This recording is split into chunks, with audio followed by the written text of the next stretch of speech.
The 10-10-10 rule. Every decision you make is a battle between two very different parts of your biological hardware. In one corner, you have the prefrontal cortex, the modern, rational executive that understands math, long-term consequences, and the slow arc of history. In the other corner, you have the amygdala, the ancient screaming alarm system that thinks a rude email from your boss is equivalent to a saber-toothed tiger lunging at your throat. Regret is almost always the byproduct of the amygdala winning a fight it should have never been invited to. This is where the 10-10-10 rule, popularized by Susie Welch, acts as a psychological circuit breaker. When you are standing on the precipice of a choice that feels heavy, frightening, or overwhelming, you must force your brain to process that choice through three distinct time horizons. How will I feel about this decision in 10 minutes? How will I feel in 10 months? And how will I feel in 10 years? The brilliance of this rule lies in its ability to expose temporal myopia. In 10 minutes, the amygdala is usually still in charge. If you decide to quit a toxic job or have a difficult conversation with a partner, the 10-minute mark is filled with adrenaline, fear, and the visceral discomfort of change. This is the moment where most people retreat.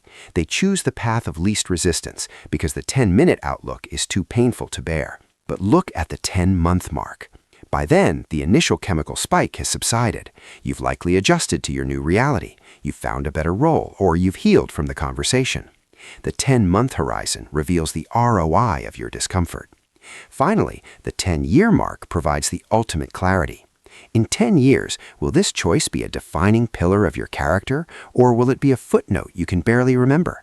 Most things we agonize over, what people think of us, a minor social blunder, a missed speculative investment, completely evaporate at the 10-year horizon. By using this rule, you shift the seat of power in your brain from the reactive lizard brain to the visionary executive. You aren't just making a choice, you are auditing your future self's perspective to ensure that today's emergency isn't tomorrow's regret. The Eisenhower Quadrant. We live in a world designed to exploit a specific cognitive glitch known as the urgency effect. Psychological studies have shown that the human brain is hardwired to prioritize small, time-sensitive tasks over larger, more impactful goals, even when the smaller tasks offer significantly lower rewards. We feel a hit of dopamine when we clear a notification or answer a quick request, but we feel a sense of existential dread when we look at the unstarted project that actually defines our legacy. To combat this, we must use the Eisenhower Quadrant, a tool used by the 34th U.S. president to manage the sheer complexity of the post-war world. It forces you to categorize every potential choice into 4 boxes based on 2 axes, urgency and importance. The first quadrant is urgent and important, the crises, the house is on fire. This is where we act.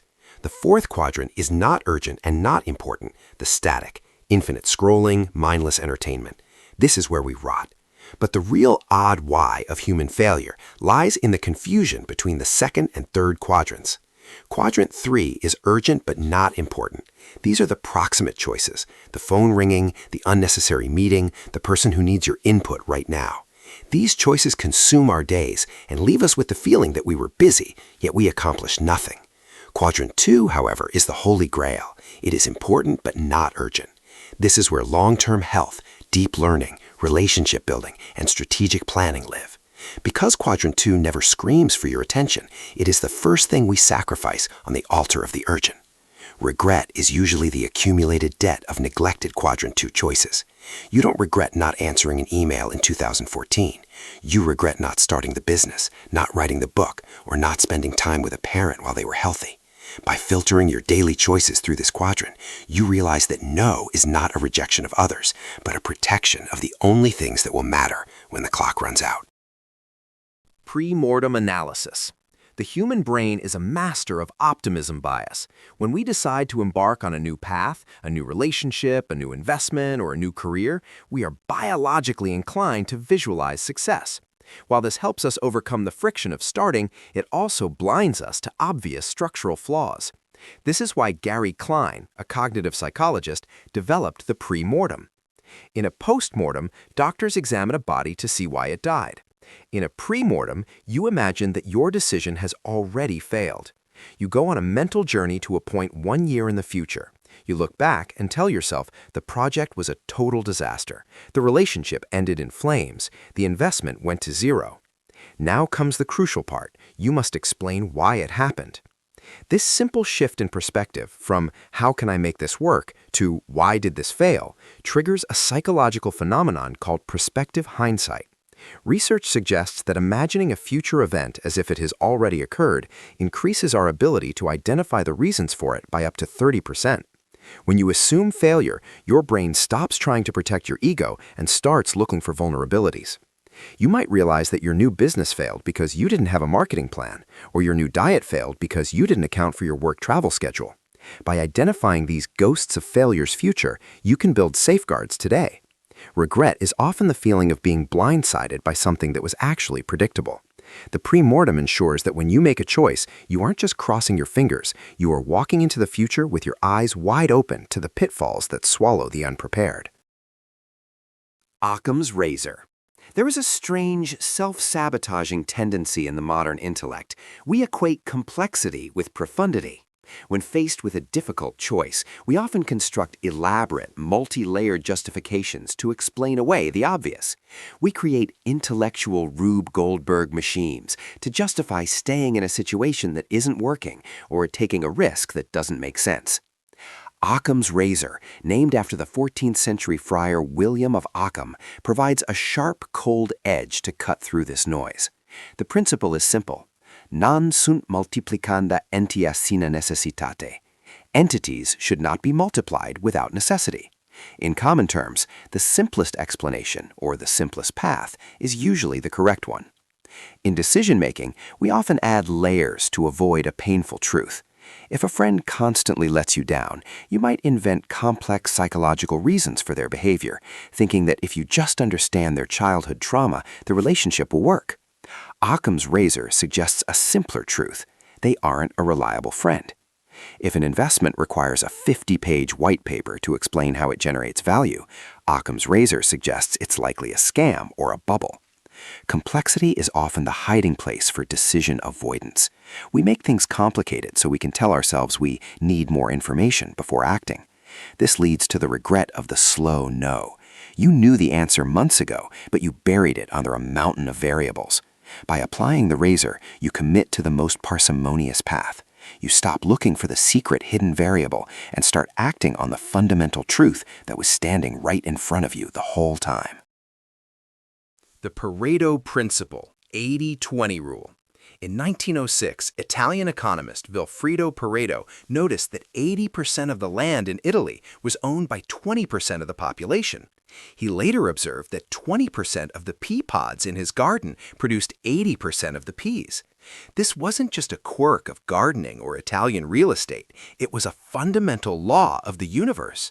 The power law dictates that in almost any system, a minority of inputs leads to a majority of the results. Most of our regret stems from a failure to identify which choices are part of the vital few and which are part of the trivial many. We spend the same amount of cognitive energy deciding what to have for lunch as we do deciding which skills to master for our careers. We treat all emails, all tasks, and all social obligations as if they have equal weight. This leads to decision fatigue and a life that feels cluttered but hollow. To live without regret, you must ruthlessly apply the 80-20 rule to your choices. 20% of your habits create 80% of your health. 20% of your friends provide 80% of your social fulfillment. 20% of your work tasks drive 80% of your professional advancement. When you recognize this, your decision-making becomes an exercise in subtraction. You realize that most of the things you could do don't actually move the needle. You stop agonizing over the 80% of choices that yield 20% of the results. This frees up your finite mental RAM to obsess over the choices that actually matter. Regret is the feeling of having spent a fortune and time on things that never had the capacity to pay you back. The Pareto principle ensures you always bet on the winners. Avoiding nighttime decisions. There is a chemical reason why the world looks darker at 2 a.m.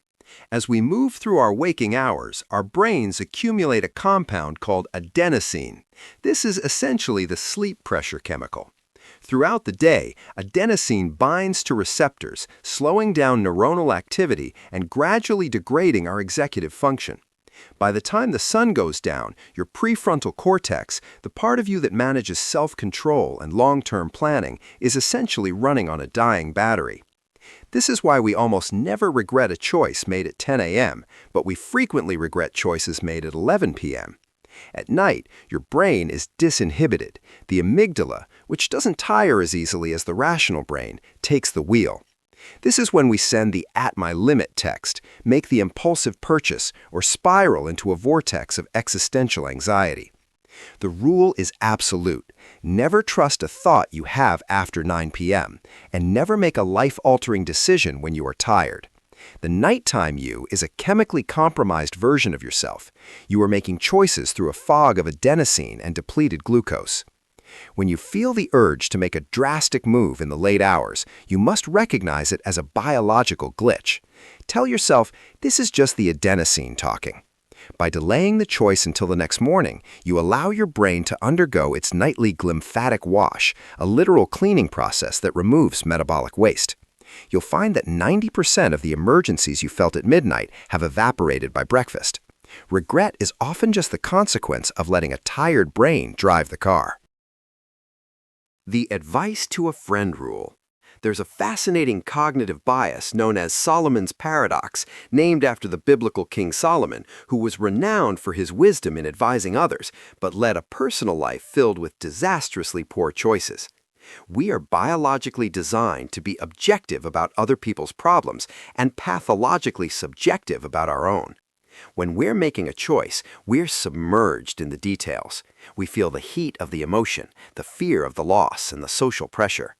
But when a friend comes to us with the exact same problem, we see the big picture immediately. We aren't blinded by their fear, we see the logic. To bypass your own ego, you must practice linguistic self-distancing. Instead of asking, "What should I do?" ask yourself, "If John came to me with this problem, what would I tell them to do?" Using the third person or imagining a friend in your shoes pulls you out of the emotional weeds. It forces you to give yourself the honest, unvarnished advice you've been avoiding. We often know exactly what we should do, we just don't like how it feels. By reframing the choice as advice for a friend, you remove the threat to your own ego. It turns a frightening personal crisis into a logical puzzle to be solved.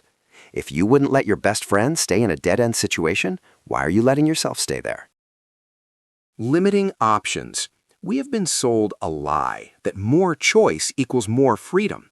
In reality, the paradox of choice proves that as the number of options increases, our anxiety rises and our satisfaction with the eventual choice plummets. When you have 2 options, it's a choice. When you have 20, it's a chore. When you have 200, it's a paralysis. Every additional option you consider adds to your cognitive load.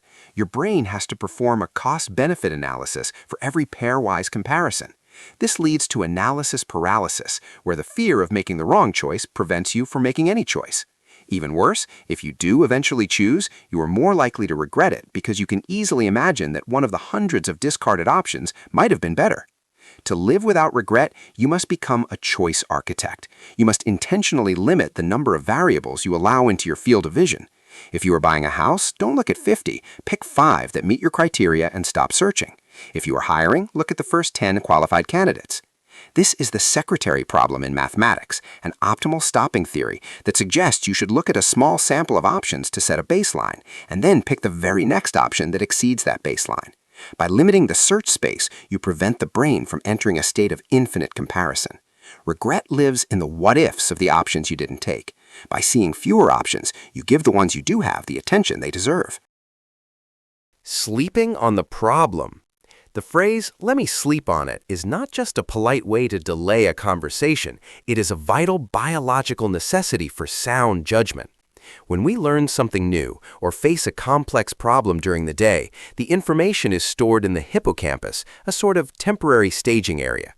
However, it is during REM sleep that the brain performs integration. It takes those new fragments of information and begins to weave them into the tapestry of your existing knowledge.